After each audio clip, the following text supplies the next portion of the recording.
Hello and welcome to A Journey to Awareness. Are you ready to take a voyage to the uncharted places within you, where you will be guided to ways to heal your wounds, look at your life choices, release your fears, and take control of your future? Stick with me through these podcasts and you will take the most exciting adventure of your life, the journey to you.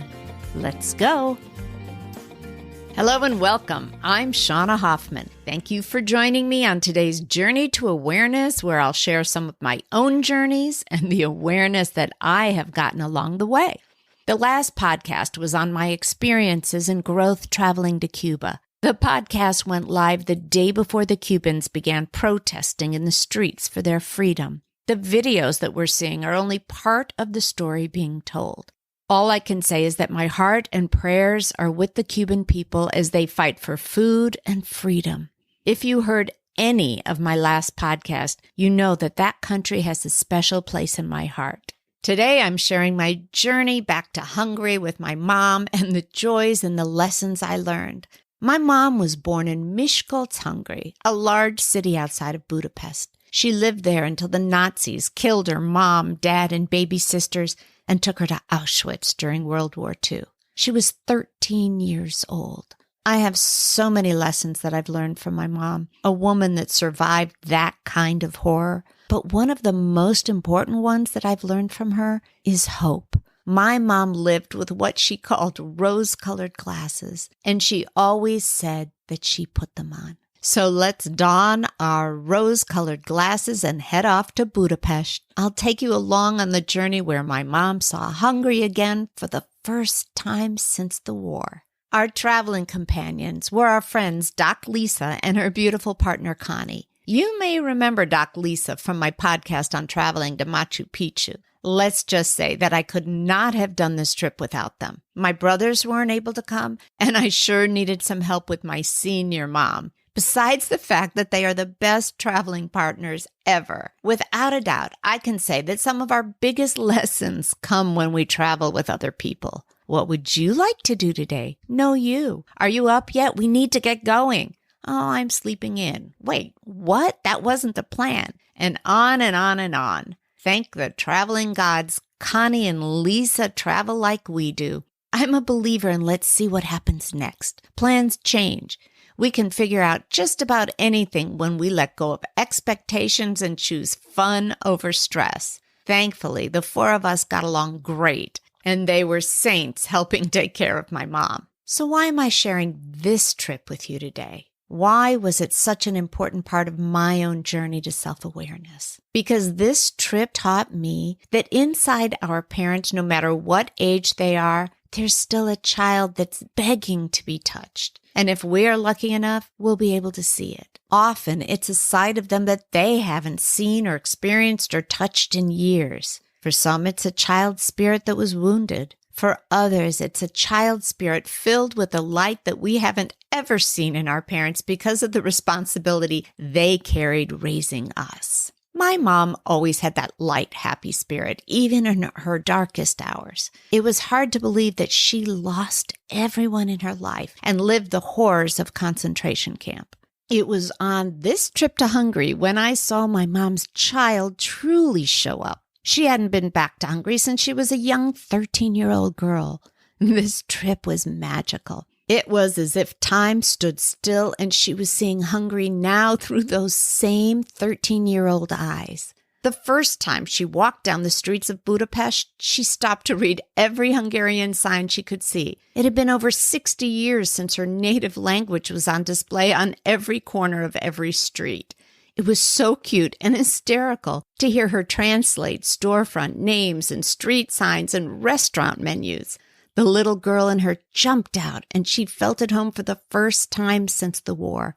It then occurred to me that I never understood how much the English language is such a part of my own identity. Now, where my mom finally felt at home walking these streets, I felt like a visitor seeing this country through her eyes. Though I had always been proud to call myself Hungarian American, I really didn't know my heritage at all. Okay, other than chicken paprikash and all of the amazing food my mom would cook. On the first day, we toured all of Budapest, where much of her family had lived. She was like a child in a candy shop, remembering the time she was there with her family. But it was the next moment that I'll never forget. We were in Hero Square, and there was a quartet playing classic Hungarian music. My mom ran over to them. Next thing I knew, she was singing every word along with them. The joy on her face was like light beams shining from the sun. She said she hadn't heard that song since she was young. Watching her in that moment, I saw the child in my mom's heart. She was transported back to the days when her mom and dad and her baby sisters were all alive, and they would sing that song together. The days when there was peace in Hungary, the days before the war.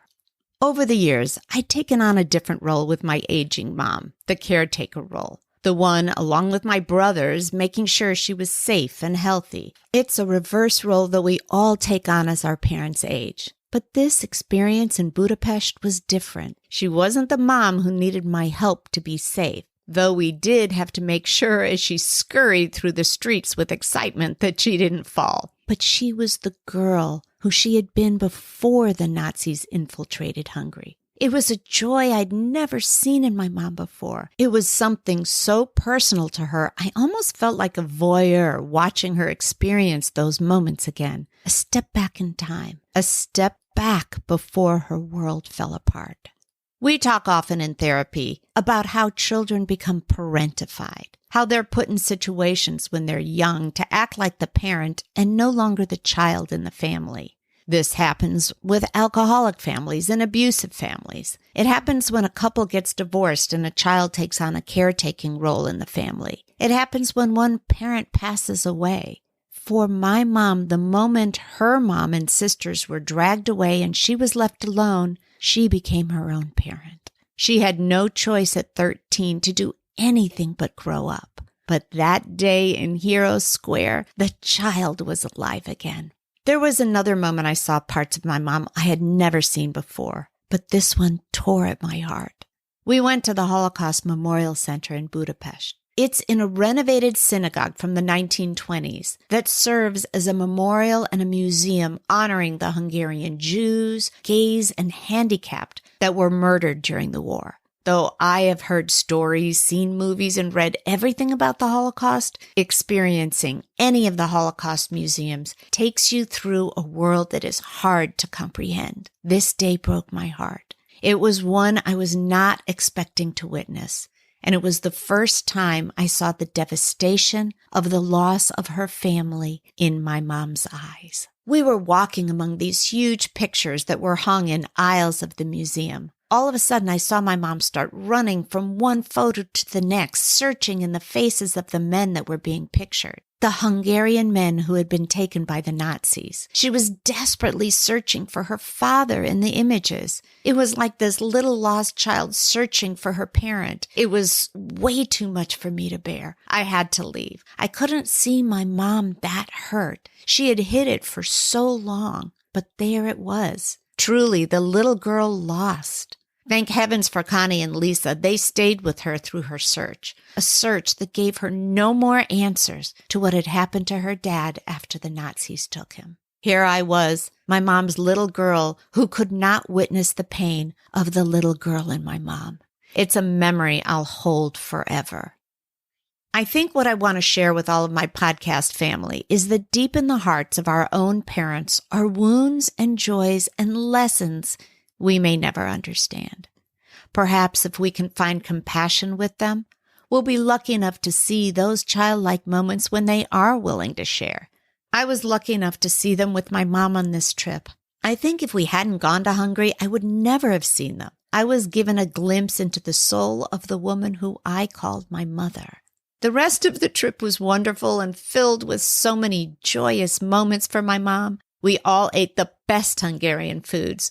We traveled to Tokaj and savored the very special sweet wines of the region. We went back to the village where her grandpa lived and where her uncle, Adolf Zucker, who founded Paramount Pictures, lived. The mayor welcomed her with open arms, and she felt at home there. The little girl in her smiled at every turn, but it was the beautiful older Hungarian woman, my mom, who finally found peace.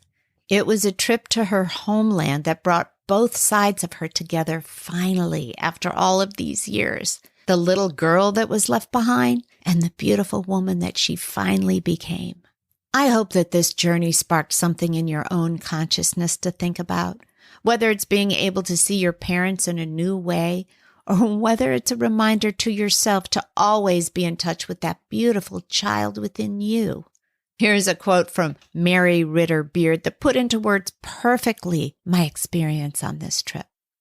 Certainly, travel is more than the seeing of sights. It's a change that goes on deep and permanent in the ideas of the living. To my listeners, may you always be in touch with your own inner child. May you strive to see the child that your parents once were and see if you can heal from their lessons. Okay, that's a heavy ask. Let me repeat that. May you strive to see the child that your parents once were and see if you can heal from their lessons. May you travel and seek a truth that you can only find when you start on your own journey to self-awareness. To my podcast family, thank you for letting me into your lives this week, and I look forward to popping back in again next time. Thank you for joining me today on the Journey to Awareness podcast. My hope is that you leave this podcast inspired, fired up, and ready to take that next step on the magical journey of self-awareness, and then you come back and join us again. Oh, and if you can do me a quick favor and please leave me a 5-star review over on iTunes. I gain so much from reading the reviews and getting feedback from my listeners. Thanks again for spending your time with me today. Be sure to visit me on my Facebook page, Working on Me, and on my website, workingonme.com, for past episodes and insight into the fabulous journey to you.